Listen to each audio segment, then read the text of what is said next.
Greetings, I'm Professor K, and in this short video presentation, we're going to look at the importance of choosing the right naming convention and IP addressing scheme for your network. At this point in the course, you should have installed the operating systems for your 3 networking devices that you're going to use in your virtual lab environment. And now we're ready to move on with configuring our first domain controller, which will be our root domain controller for our new domain. For this demonstration, I'll be using my full install of Server 2016, and I have Server Manager up and running. Now that I have my naming convention and I have settled for what I'm going to call this domain, I'm now ready to move on with renaming my first domain controller of the forest to something more conducive, and that will allow me to identify it much quicker and easier if I have to find it or troubleshoot it. To rename this server, just left click on the name of the machine, and that brings up the system properties. Here we just click on the change button, and now where it says computer name, I can type in the new name of my domain controller. When I'm done, all I have to do is hit OK. We're prompted for a restart before the changes will take effect. I'm going to say OK to that. I'm now going to close the System Properties dialog box, and now I have the option to restart. I'm going to go ahead and restart. And when we come back up, we'll take a look and we'll see that my first domain controller of the forest has been properly renamed. My server is back up. My Server Manager has started. I'm at the dashboard. If I click on where it says Local Server, we can now see where it says Computer Name that the name for this machine is now DC1. So we're now ready to get on with the IP addressing of our network and IP addressing our first domain controller. For this demonstration, I have taken a Class C block of IP addresses and used that for my addressing scheme for this network. Starting with 192.168.145.0, that is my networking portion of my IP address. I see that my subnet mask has the first 3 octets full. That means that the only hosting IP address that I have left will be in that last or the 4th remaining octet. That gives me 254 possible hosting IPs. Now I need to get some IP reservations. So I normally do this in a very straightforward fashion. I assign the first available IP address to the inside interface of my firewall. This is where everybody has to go to get off of the network, so that I can help streamline the troubleshooting process or connectivity issues. I know that if I need to get to the firewall, my IP address will be 192.168.145.1. That will always be the case. My IP address for the network may be different, but I will always use .1 for my default gateway. Now that is not a hard fast rule. Some people want to use .2, some people want to use .254. That's fine, as long as you understand what your IP addressing convention is. You're good to go.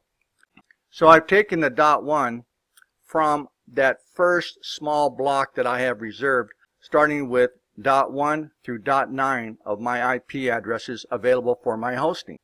This first block, .1 through .9, will be reserved for all my networking devices. Now, I may only have 1 firewall and I may only have 1 switch. That's fine. I have to allocate, or I have to allow for growth.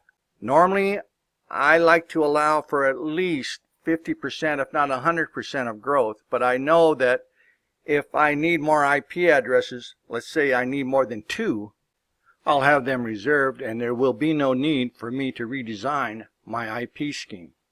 This all makes sense to me because I know that if I have devices that fall within the range of .1 to .9, these are networking devices such as switches and IPSs that I can locate easily.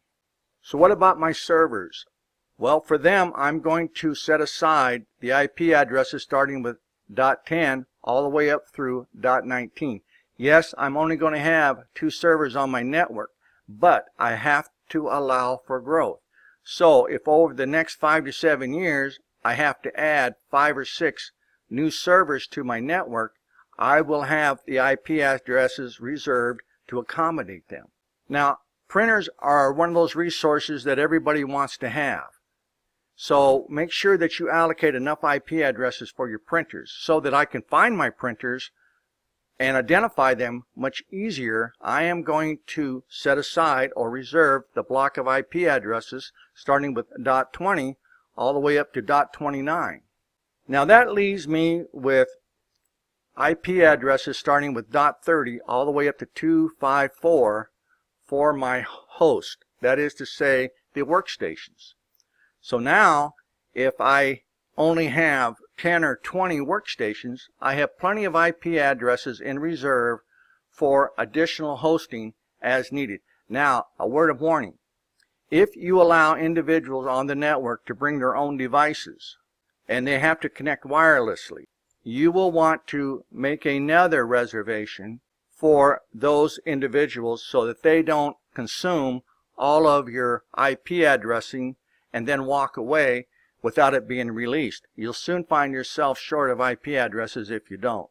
Alright, so now we're going to get into the process of IPing my first server of the network, my root domain controller.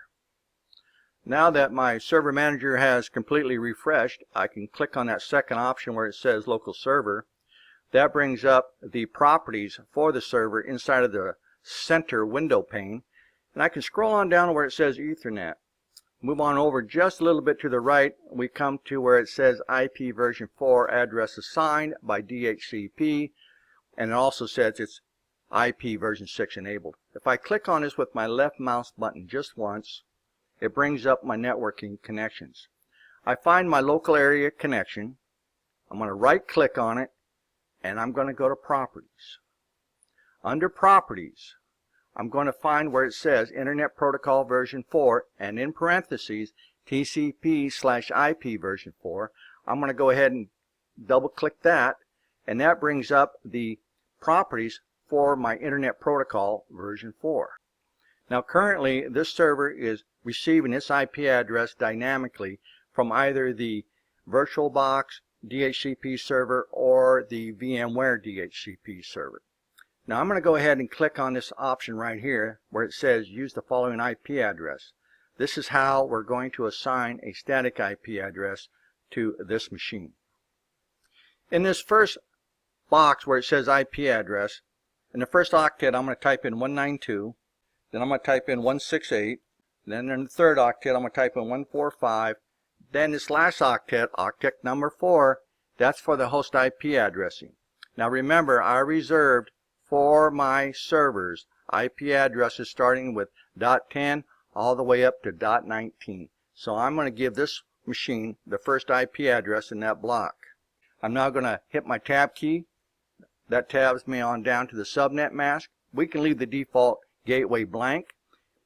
And we're going to not worry about the DNS for right now, because later on when I do make this machine a DNS server, it's going to automatically assign itself a loopback address in the box where it says preferred DNS server. We click OK. We're going to click OK one more time, and we're going to close out the network connections. And back here at my server manager, if I go over here and click on the refresh, it should pop up and show me that I have an IP address assigned of 192.168.145.10, and it does. Now that we have statically configured this machine with its own IP address, we are ready to move on with installing the roles of DNS, DHCP, and Active Directory. In this short video presentation, we saw how we go about renaming our server, and we also got to see how we go about designing our IP scheme and assigning a static IP address to our first root domain controller of the network. That's going to conclude this short video presentation. And as always, if you have any questions or concerns about any of the material that was covered in this short presentation, please do not hesitate to reach out and contact your instructor, and I'll see you in my next video.